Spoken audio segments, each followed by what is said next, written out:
ચાલો દર્શક મિત્રો, નવા વિડીયોમાં આપનું હાર્દિક સ્વાગત છે અને સમાચાર જોશું વિગતવાર.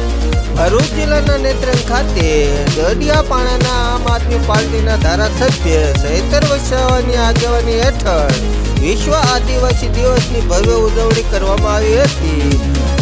વર્ષ 1980માં સંયુક્ત રાષ્ટ્ર સંઘ દ્વારા એક સમિતિની રચના કરવામાં આવી હતી, જેમાં 68 જેટલા દેશોના 400થી વધુ આદિવાસી આગેવાનોએ ભાગ લઈ વિશ્વ સમાજના સમક્ષ આદિવાસીઓ અને પ્રકૃતિને બચાવી લેવાનો જાગૃતિ અભિયાન માટે અપીલ કરી હતી. તેના અનુસંધાને યુએનઓના 11 અધિવેશનમાં એ વર્ષે વિશ્વ આદિવાસી વર્ષ તરીકે જાહેર કર્યું હતું. હું છું રિપોર્ટર દિનેશ કુમાર પી બાબરિયા ઘેટી, સાથે આરીફભાઈ મલેક, સુરત.